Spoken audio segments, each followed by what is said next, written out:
Dr. Glenn. Di sini saya akan melakukan sebuah penyuluhan kepada ibu mengenai tentang dispepsia. Tapi tentu di mana penyuluhan ini saya tetap melakukan dengan protokol kesehatan, di mana kami berdua memakai masker dan sudah terdapat yang namanya hand sanitizer di sini. Oke, dengan ibu siapa ini? Ibu Iren. Ibu Irena ya. Oke, Ibu Irena sebenarnya pernah dengar belum apa itu dispepsia, Ibu Irena? Belum. Oh, belum pernah ya. Oke. Baik, di sini saya akan melakukan sedikit penyuluhan pada ibu mengenai dispepsia ya. Ini apa sih, Dok? Ini gambar lambung, Bu. Oh, Nah, di lambung tubuh kita. ya, lambung kita. Gitu. Ini apa, Dok? Ini adalah usus, Oh. di mana nanti makanan itu akan masuk nih, Bu, dari lambung ke ususnya. Oh iya. Ya. Sekarang pertanyaan pertama, kita mulai pertama.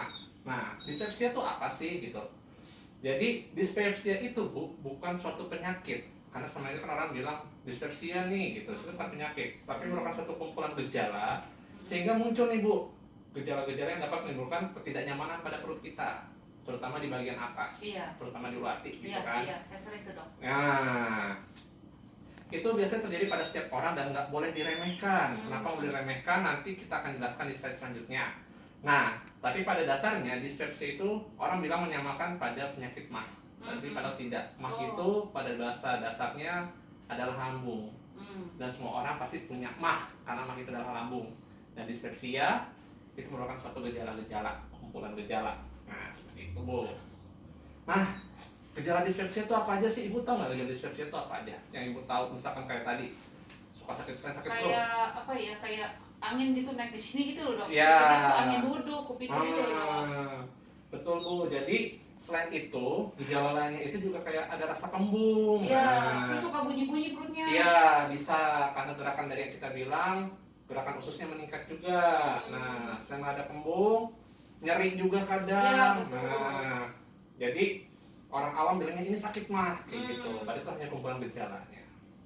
Gejala lainnya tuh apa sih, Dok, yang mungkin bisa terjadi? Satu, kalau misalkan lagi kadang kita merasa cepat kenyang. Iya, betul. Kalau misalkan udah kenyang, pas kita makan malah nggak bisa masuk makanannya.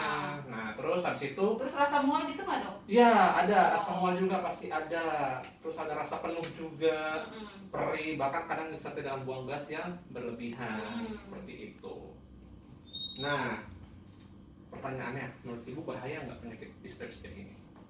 Ya, bahaya kali ya, Dok ya. Ya. Karena kan merasa sakit di sini, kita pikir kan jantung atau apa gitu ya. Ya. Mual gitu kan. Nah, dispepsia itu memang berbahaya, Ibu. Apalagi kalau misalkan diremehkan dan kita anggap sebagai penyakit yang tidak penting.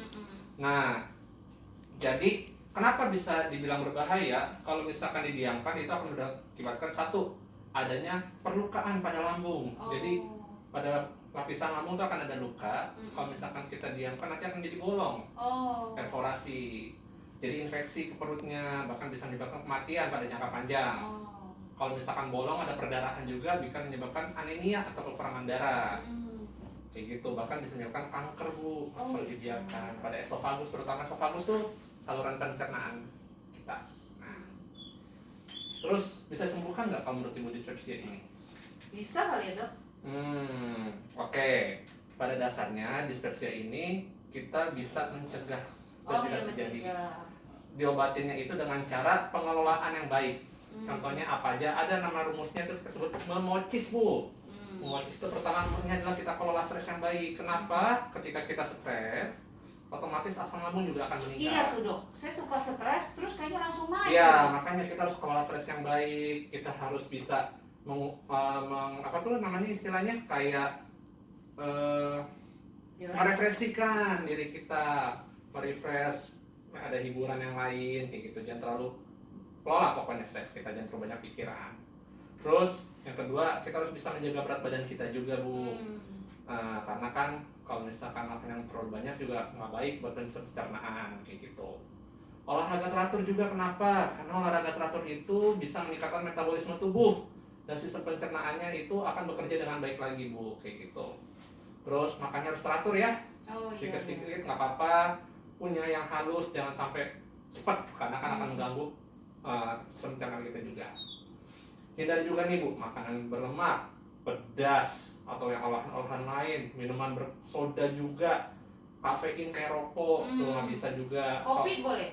Kopi kalau bisa enggak, kan ada kafein. Oh, Karena dia akan memproduksi oh iya ya, asam lambung yang berlebihan, Bu. Oh iya, iya. Menyebabkan iritasi. Nah, terus hindari kebiasaan juga setelah makan langsung berbaring. Oh iya iya iya. Kenapa? Kalau misalkan kita makan, asam lambungnya itu kan pasti ada yang sisa di perut, kita isi perut akan meningkat sedikit. Kalau kita tiduran, dia akan naik ke sistem pencernaan di atas kita ini, menyebabkan komplikasi yang lainnya juga, kayak gitu. Selain itu, kalau misalkan bisa, jangan minum obat-obatan golongan seperti steroid, contohnya anti nyeri yang jangka panjang, obat anti radang, kayak gitu. Kalau misalkan harus pun harus sesuai dengan dosis yang ditentukan oleh dokter, kayak gitu. Nah, apa sih yang harus kita lakukan? Pertama, stop merokok, stop minum minuman alkohol, jangan makan terlalu banyak, stres dan kelolanya itu harus baik juga. Sama kayak tadi, sama prinsipnya, jaga pola makan juga, kayak gitu. Dengan perubahan ini akan mengarah kepada gaya hidup yang lebih baik sehingga menghindari kita dari penyakit dispepsia. Kayak gitu. Nah, kalau misalkan ibu lagi sakit lambung nih, kira-kira ibu melakukan hal apa untuk meredakan penyakitnya? Biasanya saya minum air panas, Dok. Ah, betul, Bu. Di sini juga dibilang minum air putih dalam jumlah yang cukup. Hangat pun juga nggak apa-apa, nggak masalah. Terus sama tadi hindari juga berbaring, ya kan? Karena tadi takutnya asam lambungnya akan menuju ke kerongkongan kita. Oh iya. Nah, kalau bisa tuh habis itu kita kompres juga boleh pakai hangat untuk meredakan nyeri. Apanya dikompres, Dok? Perutnya Oh. biasanya kan untuk meredakan nyeri, saraf-saraf sekitarnya supaya nggak terlalu aktif, kayak gitu. Sama hindari merokok dan alkohol. Ibu nggak merokok sama alkohol kan? Oh enggak, Dok. Oh iya, bagus ya.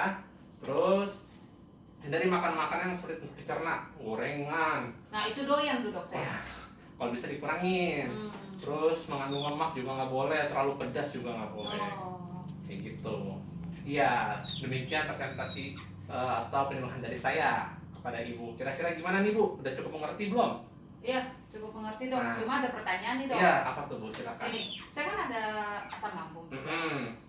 Tapi kalau dalam keadaan tidak kenapa-napa, tidak kambuh, boleh nggak ya, Dok, saya makan pedas gitu? Oke. Itu kira-kira boleh nggak, Dok? Memicu lagi nggak ya? Oke, baik. Terima kasih untuk pertanyaan, Bu. Sebenarnya kalau misalkan pedas itu kan selera orang. Iya. Nah, boleh atau tidak? Kalau misalkan pada keadaan perut lambung tidak sakit, kalau memang ibu mau makan pedas, silakan, tapi jangan terlalu banyak. Harus dengan porsi yang cukup, gitu loh. Karena memicu atau tidak tetap akan memicu. Kalau misalkan dia makan pedasnya itu dengan porsi yang cukup, maksudnya nggak banyak banget, ya itu dia nggak terlalu banyak untuk mengiritasi lambung kita, kayak gitu. Tapi kalau bisa dihindari atau nggak dikurangi dulu, seperti itu. Iya. Oke, sudah mengerti, Ibu? Iya, Dok. Baik, semoga penjelasan saya ini bisa membantu Ibu untuk kedepannya supaya tidak terkena dispepsia lagi ya, Bu ya. Iya. Oke. Makasih, Dok. Terima kasih banyak Ibu. Selamat malam. Iya. Ya. Makasih.